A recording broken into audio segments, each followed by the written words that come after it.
صدائے کربلا۔ یہ رو رو کے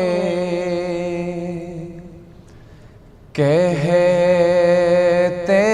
تھے سرور،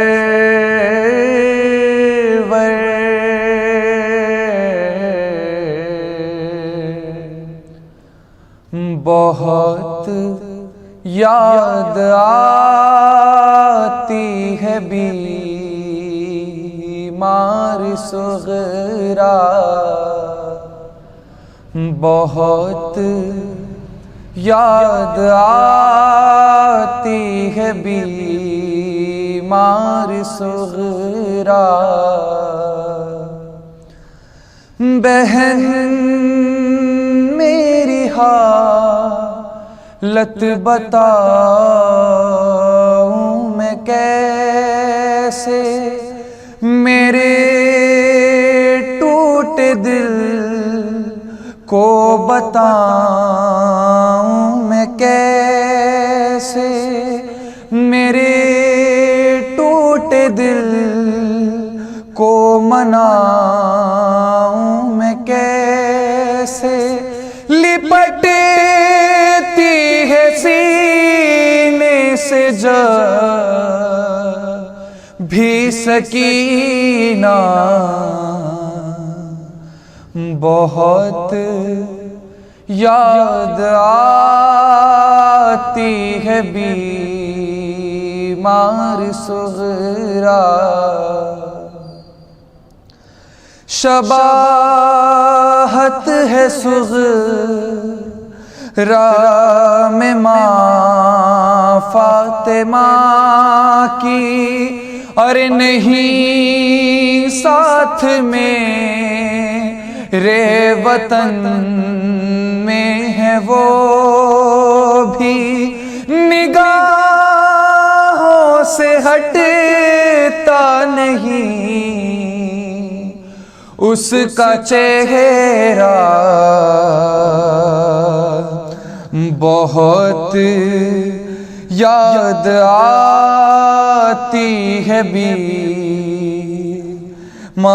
صغرا۔ نہیں چین مجھ کو ہے اب وقت رحلت، دکھا دو مجھے اس کی ایک بار صورت، کہا رو کے اکبر نے میرے بابا، بہت یاد آتی ہے بیمار صغرا۔ بہن بیٹیاں ہے جنازے کی زینت، نہیں ساتھ صغرا ہے کیسی قیامت، زمین سے اب اٹھنے کو ہے میرا سایہ، بہت یاد آتی ہے بیمار صغرا۔ جدائی کا غم بھی بڑا دل حزین ہے کبریٰ کی شادی پر صغرا نہیں ہے، سجاؤں گی مہندی تھر مان اس کا، بہت یاد آتی ہے بیمار صغرا۔ چھدارن میں غر کا پیاسا گلا جب اور لہو لے کے چہرے پہ شین ملا تب مدینے کا رخ کر کے بولے یہ مولا بہت یاد آتی ہے بیمار صغرا تھلایا جسے کند کر کے ستمگر اور چلا شیخ سوکھے گلے پہ وہ خنجر تڑپ کر کہنے لگے شاہ والا بہت یاد آتی ہے بیمار صغرا شہیدی پتھی کربلا میں خیامت اور اس پر تھی بیمار بیٹی کی فرقت فصیح اب یہ سنتے ہی پر درد نوحہ بہت یاد آتی ہے بیمار صغرا صحرائے کربلا۔ بسم اللہ الرحمن الرحیم۔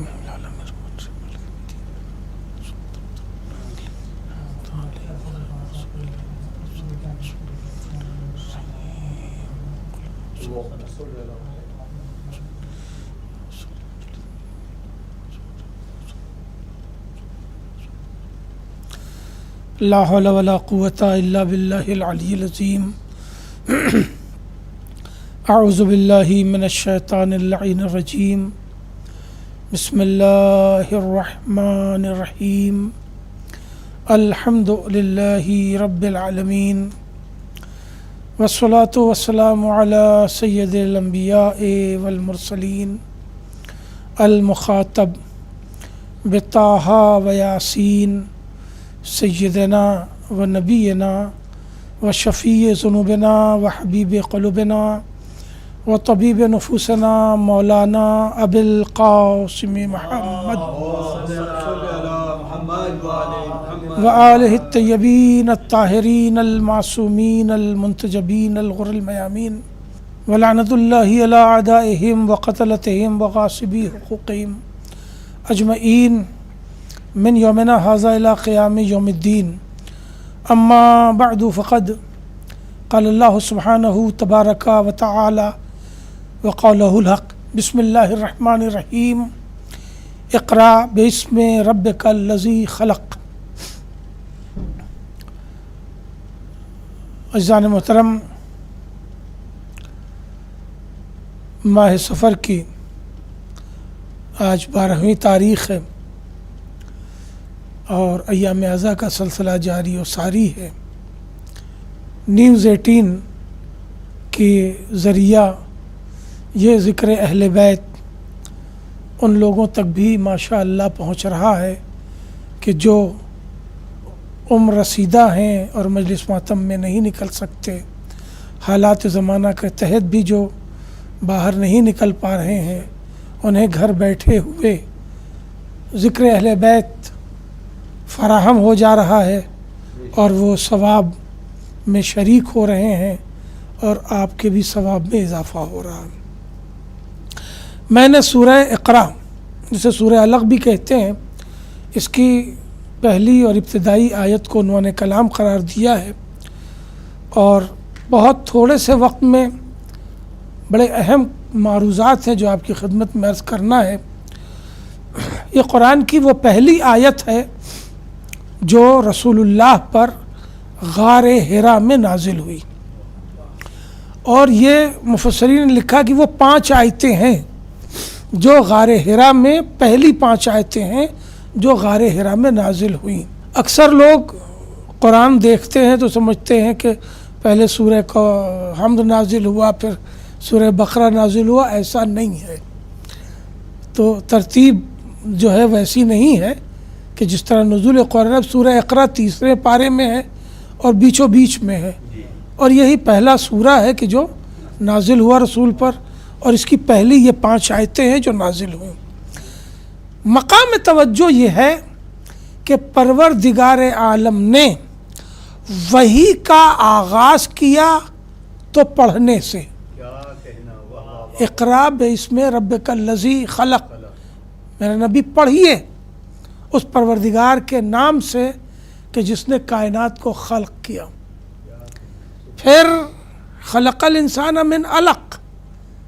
اب یہاں پہ ایک فکر دی ہے، اتنا وقت نہیں ہوگا ہمارے پاس کہ اس فکر پر بحث کر سکوں، مگر میں اپنے معروضات آسانی سے رکھنا چاہتا ہوں کہ جس کے انسان کو اس اللہ کا نام لو، اس پروردگار کا نام لو کہ جس نے کائنات پیدا کی، خلق کیا، اور پھر انسان کو جمے ہوئے خون سے یا نطفے سے پیدا کیا.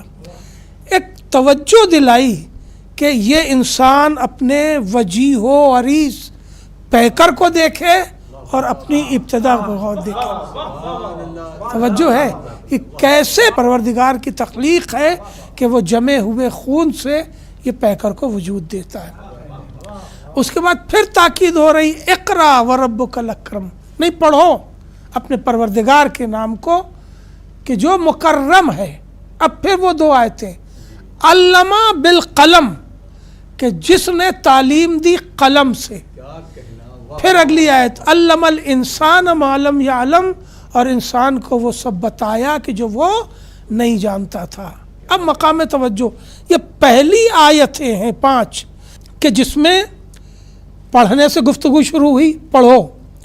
پھر قرآن نے کہا کہ ہم نے تعلیم دی ہے تو قلم سے تعلیم دی ہے. پھر قرآن نے کہا جو انسان نہیں جانتا تھا وہ ہم نے اسے بتایا ہے. آپ یہ غور کریں کہ جو اسلام ابتدا کر رہا ہے اپنے وحی کی قلم، تعلیم اور پڑھائی سے، اسی کا ماننے والا مسلمان تعلیم سے کیوں دور ہے؟ آپ غور کر رہے ہیں؟ میں بڑے دعوے سے یہ بات کہہ رہا ہوں کہ دنیا میں جتنی بھی مذہبی کتابیں کہی جاتی ہیں، دیکھیے جتنے مذہب رائج ہیں سب کے پاس کوئی نہ کوئی کتاب تو ہے نا. تو ہر مذہب کے پاس اپنی کتاب. میں کہہ رہا ہوں دنیا میں جتنی بھی مذہبی کتابیں ہیں ان تمام مذہبی کتابوں کو رکھ کر کے تب یہ ذرا سا غور کیجئے کہ واحد قرآن ہے کہ جس نے اپنی ابتدا علم، تعلیم اور پڑھائی اور قلم سے کی ہے. کسی مذہبی کتاب میں اس طرح سے ابتدائی پیغام نہیں ملے گا آپ کو جس طرح سے قرآن میں ہے. اب ایک اور بات ہے، اور یہ مقام توجہ میں ہے کہ جس قرآن نے پہلی وحی پڑھنے سے، قلم سے اور تعلیم سے شروع کی، اسی کا نبی جاہل ہے اور ان پڑھ ہے. یہ کیسی بات ہے بھائی؟ یہ کیسی بات ہے؟ غور کر رہے ہیں آپ؟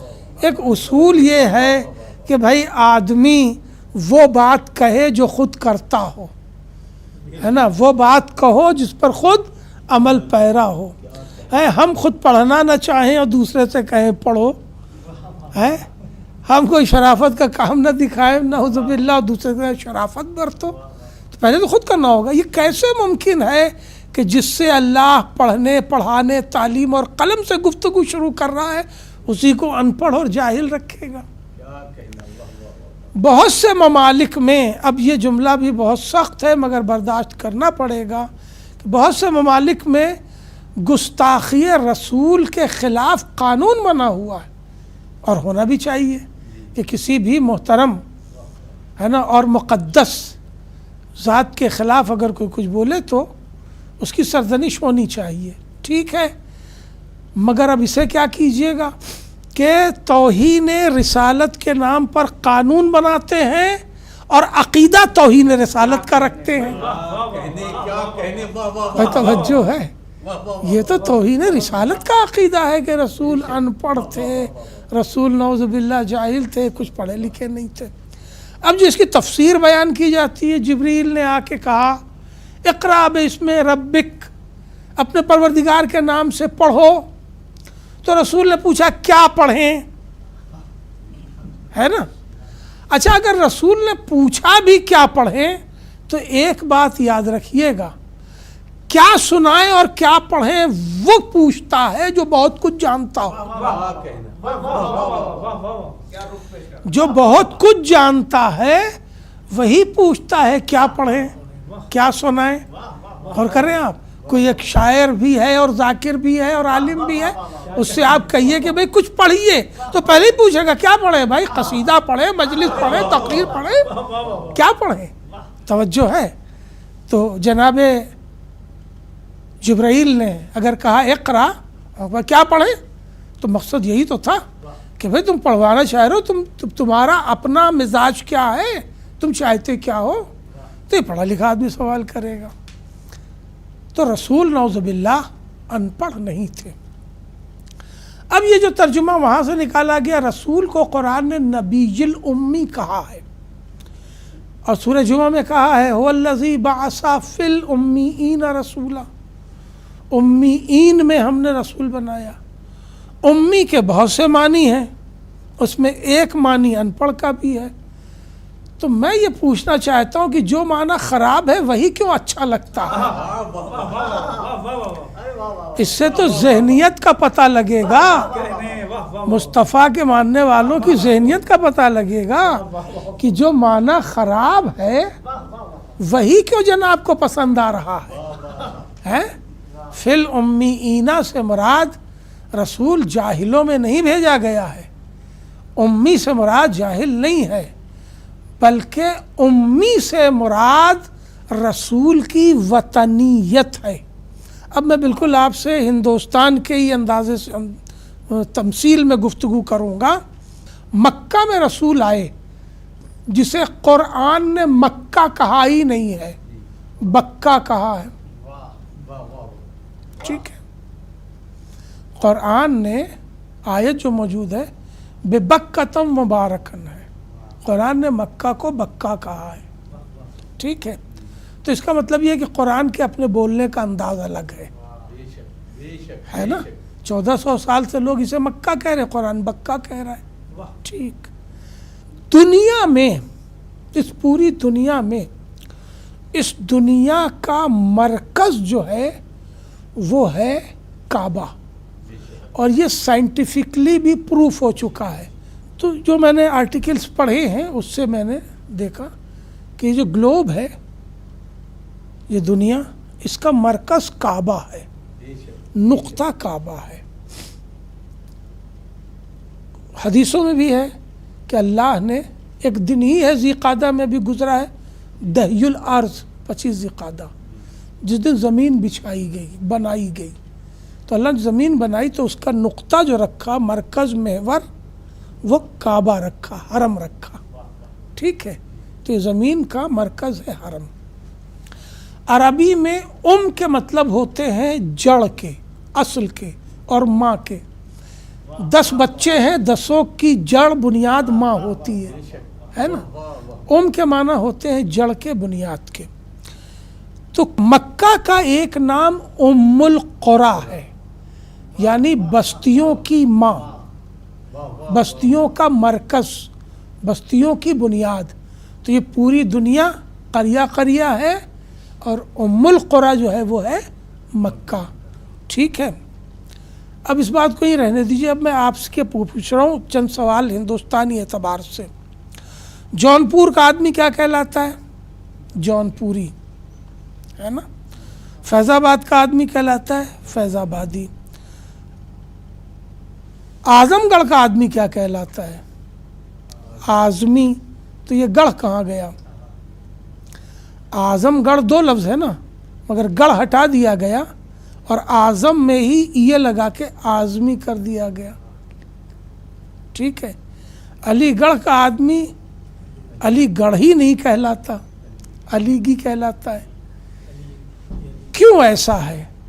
اس لیے کہ لفظ وہ بنایا جاتا ہے جو بولنے میں فصیح اور خوبصورت ہو، ٹھیک ہے۔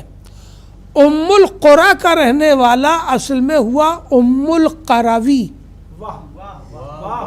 اور کر رہے ہیں آپ، مگر یہ ہو جاتا غیر بلیغ اور غیر فصیح، ٹھیک ہے۔ تو اسے اللہ نے آسان کرنے کے لیے ام القریٰ کے ام میں یہ لگا کے امی کر دیا، یعنی ام القریٰ کا رہنے والا۔ نبی الامی کا مطلب ام القریٰ کا رہنے والا، مکے کا رہنے والا، جاہل نہیں ہے۔ اور سورہ جمعہ کی جو آیت ہے کہ فی الامیین رسولا، تو رسول امیین میں یعنی ام القریٰ کے رہنے والوں میں ہی رسول بنے، اور کر رہے ہیں آپ۔ تو وہی معنی لے لیا کہ جو جناب کو پسند آ رہا ہے، جبکہ وہ معنی معطوب ہے، اور کر رہے ہیں آپ۔ تو فی الامیین سے مراد جاہلوں میں نہیں بلکہ ام القریٰ کے رہنے والوں میں ہے۔ تو رسول ان پڑھ نہیں ہے، رسول جاہل نہیں ہے۔ اب آئیے ایک اور آیت سے گفتگو کرتے ہیں۔ سورہ رحمان، ارشاد ہوتا ہے الرحمن علم القرآن خلق الانسان علمہ البیان۔ رحمان ہے وہ ذات، علم القرآن، جس نے قرآن پڑھایا۔ آپ کو کس نے قرآن پڑھایا؟ آپ کو، ہم کو، کوئی ہمارے یہاں تو کہے گا ہماری والدہ نے پڑھایا، بھائی شروع وہیں سے ہوتا ہے، یا مولوی صاحب نے پڑھایا، تو مولوی صاحب کو یا والدہ کو کس نے پڑھایا؟ ان کے مولوی صاحب نے یا ان کے والد و والدہ نے۔ انہیں کس نے پڑھایا؟ تو ان کے استاد نے یا ان کے والدین نے۔ انہیں کس نے پڑھایا؟ پھر ان سے والدین نے۔ آپ ایسے ہی چلے جائیں، بات کہاں جا کے رکے گی؟ تابعین پر۔ کس سے پڑھا بھائی؟ تابعین سے پڑھا۔ تابعین نے کس سے پڑھا؟ صحابی سے پڑھا۔ صحابی نے قرآن کس سے پڑھا؟ رسول اللہ سے پڑھا۔ پورا قرآن کائنات کو رسول نے پڑھایا، پڑھا کے بھی رسول ان پڑھ ہے۔ آپ غور کریں، پوری کائنات کو قرآن کس نے پڑھایا ہے؟ رسول نے پڑھایا ہے۔ تو پڑھا کے بھی کوئی ان پڑھ رہ سکتا ہے؟ پڑھا کے ان پڑھ ہیں۔ اب آئیے، اللہ نے کسی کو قرآن پڑھایا؟ آپ کو، ہم کو کہیں کسی دن کھٹکھٹا کے اللہ نے کہا ہم قرآن پڑھائیں گے؟ نہیں، ساری کائنات کو قرآن پڑھایا ہے رسول نے۔ قرآن کہہ رہا ہے الرحمن، رحمان ہے وہ ذات، علم القرآن، جس نے خود قرآن پڑھایا۔ تو بھائی اللہ نے کس کو قرآن پڑھایا؟ ہمیں تو پڑھایا نہیں۔ دیکھیے یہ فعل ماضی ہے، علمہ فعل ماضی ہے، ماضی میں قرآن پڑھایا۔ قرآن کا حال ہے رسول سے، قرآن کا پریزنٹ ہے رسول سے۔ جب آیت یہ سورہ رسول پر نازل ہوا تو اس وقت یہ ماضی کا صیغہ ہو رہا ہے، پاسٹ کا۔ علم القرآن، ہم نے قرآن پڑھایا۔ کس نے؟ اللہ نے۔ پڑھوایا نہیں ہے، پڑھایا ہے۔ پڑھوانا اور ہے، پڑھانا اور ہے۔ یہ گرامر جو ہے وہ دار زبان میں ہے۔ تو اللہ نے کس کو قرآن پڑھایا بھائی؟ اور اگر آیت کی ترتیب دیکھیں تو بڑی خوبصورت ہے۔ رحمان ہے وہ ذات، الرحمن علم القرآن، جس نے قرآن پڑھایا۔ خلق الانسان، اس کے بعد انسان کو پیدا کیا۔ قرآن پہلے پڑھایا، انسان بعد میں پیدا ہوا۔ علمہ البیان، پھر اس انسان کو ہم نے بولنا سکھایا۔ تو یہ انسانوں کی پیدائش سے پہلے کون لوگ تھے جو اللہ سے قرآن پڑھ رہے تھے؟ وہ کون سی شخصیتیں تھیں جو اللہ سے قرآن کی تعلیم لے رہی تھی؟ اب وہ کون لوگ ہیں؟ اب آئیے ایک اور منظر دکھاتے ہیں آپ کو۔ اللہ نے ابلیس سے کہا کہ جب ہم اس میں، فرشتوں سے کہا، اس میں ابلیس بھی شامل ہے، کہ جب ہم اس میں روح پھونکیں تو تم سب کے سب سجدہ کرنا. فسجدوا الا ابلیس، سب نے سجدہ کیا مگر ابلیس نے سجدہ نہ کیا، ہے نا. ابا واستکبر، اس نے گھمنڈ کیا، مغرور ہو گیا اور انکار کر بیٹھا. ٹھیک ہے، غرور میں انکار کر بیٹھا، غرور میں انکار کر بیٹھا. اب یہاں ایک جملہ کہنے کو جی چاہتا ہے کہ جس میں غرور آ جائے وہ سمجھ لے وہ شیطان ہو گیا. جس میں غرور آ جائے وہ سمجھ لے کہ وہ شیطان ہو گیا ہے. اور اب میں ایک بڑی عجیب بات کہہ رہا ہوں، اسے کہیں پتھر پہ کھود ڈالیے، پتھر پہ لکھ کر کے محفوظ کر لیجئے کہ جو انسان مغرور ہو جاتا ہے مرتا نہیں جب تک کہ ذلیل نہ ہو جائے. اب آپ ریسرچ کر ڈالیے، پوری دنیا میں ریسرچ کر ڈالیے کہ وہ انسان جو مغرور ہو جاتا ہے، غرور کرتا ہے، مرتا نہیں ہے جب تک کہ وہ ذلیل و رسوا، ذلیل و خوار نہ ہو جائے. اس لیے کہ ابلیس نے سب سے پہلے غرور کیا اور وہ ذلیل و خوار و رسوا ہوا، لعنتی ہوا. تو اللہ نے پوچھا بھئی تو نے کیوں نہیں سجدہ کیا؟ اب یہ ہے بات بڑی نازک سی، تھوڑا سا ذہن لگانا ہے، توجہ کرنا ہے. تو نے سجدہ کیوں نہیں کیا؟ اس نے کہا میں آگ سے بنا ہوں، یہ مٹی سے بنے ہیں، آگ افضل ہوتی ہے مٹی سے. اس نے اپنی منطق، اپنا قیاس اس میں لگایا. یہ بھی ایک بات طے ہو گئی کہ قیاس کرنا شیطان کا کام ہے. قیاس کرنا شیطان کا کام ہے اور قیاس انسان کو غلطی راستے پہ لے جاتا ہے. اس نے قیاس کیا تو قدرت نے ایک بات رکھی. دیکھیے اب ذرا غور کیجئے گا. جناب آدم ہے اس منظر میں منظر کی تشریح کر رہا ہوں. جناب آدم ہے جن کا سجدہ کیا جا رہا ہے. اللہ ہے جس نے سجدے کا حکم دیا ہے. فرشتے ہیں جن کو سجدہ کرنا ہے. ابلیس جس نے سجدہ نہیں کیا. ٹھیک ہے، اللہ جس کا حکم ہے، آدم جن کو سجدہ کیا جانا ہے، ملائکہ جنہوں نے سجدہ کیا، ابلیس جس نے انکار کیا. یہ چار منظر میں ہے. ٹھیک ہے، اللہ نے ابلیس سے یہ کہا کہ تو نے انہیں سجدہ کیوں نہیں کیا؟ ام کنت من العالین، کیا تو نے اپنے کو بڑے لوگوں میں سمجھ لیا ہے؟ بھائی توجہ ہے.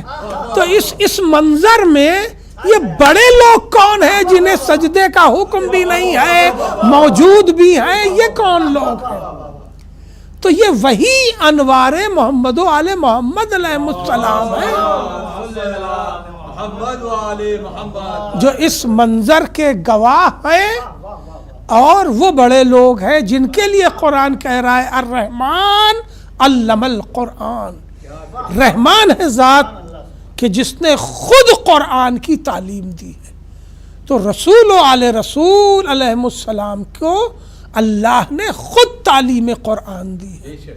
اب اس تعلیم قرآن میں صرف قرآن کی تعلیم دی، کیا کیا پڑھا دیا؟ اس ایک قرآن میں کیا کیا پڑھا دیا؟ تو قرآن کا ایک معجزہ بتا دوں. آج بھی